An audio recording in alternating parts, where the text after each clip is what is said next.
Before that, we're heading back to the farm and to the Yorkshire Shepherdess Amanda Owen for the first of a brand new series. Not only does Amanda have a full-time job running the 2,000-acre farm, but when she gets home at night, there is a small matter of feeding her rather large family. Life as a shepherdess on the Yorkshire moors can be hard work, but there are compensations.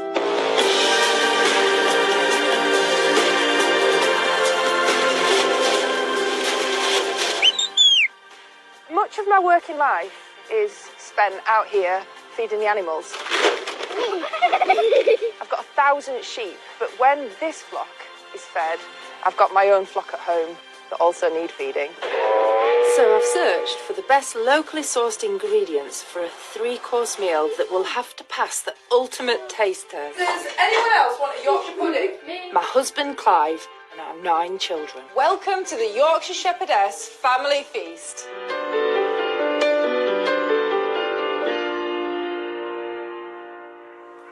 The best ingredients, of course, have to be tasty. But in an ideal world, I'd also quite like them to be free, you know, oat for note and all that. So I'm here today in the woods, foraging for edible fungi for my starter, which is going to be a wild mushroom soup. I do forage at home on my farm, but I'm always willing to learn from an expert like Lisa Cutcliffe from Edulous Wild Food, who takes people on foraging expeditions. And it's true what they say, she's a fun gal to be with. What are the golden rules of foraging? Well, the first rule would be, if in doubt, leave it out. Never munch on a hunch. Mushroom foraging can be really dangerous if you don't know what you're doing. You could end up poisoning yourself. So you need to go out with an expert until you are experienced enough to do it safely for yourself. So, the hunt is on. And Lisa's off to a great start with these deceiver mushrooms. I'm looking very closely for mushrooms, but I'm not seeing anything. I found something edible over here. OK, all I can see is leaves. It's these little purple mushrooms. Can you see them? I can see them now, you've pointed them out. Aren't they gorgeous? These are the amethyst deceiver. So we found the deceiver. This is their beautifully coloured cousin. So this is why it's great being here with Lisa, because I would never have spotted these. I'd have just walked right past them. I'm learning lots as the forager's apprentice as we discover fungi in all shapes. That just looks like a blob to me. It's a hedgehog mushroom. And sizes. Lisa is very excited about this one. That's a baby sep. They're one of the most gourmet fungi and the most sought after. That one's a bit small to put in our soup, but we can eat it raw. So if you want to have a nibble... That is the most intense mushroom flavour that I have ever had. I could eat a lot of these. But I have to find them first, bearing in mind Lisa's second golden rule. It's important that we also think about the ecosystem. Never take all of it. Leave some for nature. Make sure that you only take what you're going to eat. And then, with a little help from my... Hang on a minute. ...fun guide... Do you know what? I think I found a puffball. You have? I've got one here as well. Fantastic. Well, that's edible. Can go in the basket. Despite my success, many mushrooms stayed hidden today. Fortunately, Lisa has a trick up her sleeve. Well, that is a beautiful basket, but it's a lot fuller than it was. Yes, well, a wise forager who knows they're going to be cooking later will bring some extra forage mushrooms so that we have enough to eat. So we've got chanterelles, which are a lovely gourmet mushroom. These are the hedgehog mushrooms, which we found before. We've got boletes here, and this one is a peppery bolete, which should add a lovely kick to your soup. With our beautiful mushrooms in hand, it's back to the farmhouse kitchen. We've washed them, and we're ready to go. Edith, I need you to start chopping. Is that okay? Yep. This recipe is for 4 people, and that requires about 450 grams of mushrooms. Mushroom soup has a tendency to be what colour? Grey. Grey. Grey soup. We're trying to avoid grey soup.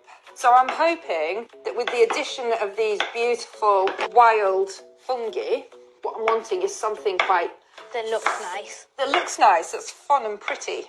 Next, I soften a chopped onion and add 1 grated garlic clove, leaving my sous chef time to finish chopping the mushrooms if she doesn't stop. What's this one? To ask tricky questions. I have no idea. It's a mushroom. Chop it up and let's get it in the soup. It was really good fun going and foraging for the mushrooms in the woods but you don't have to. You can get wild mushrooms in the supermarket.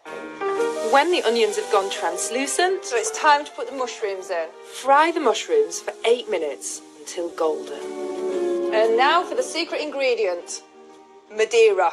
But if you prefer not to use alcohol, then you could swap that for balsamic. Just bang it in, experiment a little bit, but it'll just give it a bit of depth.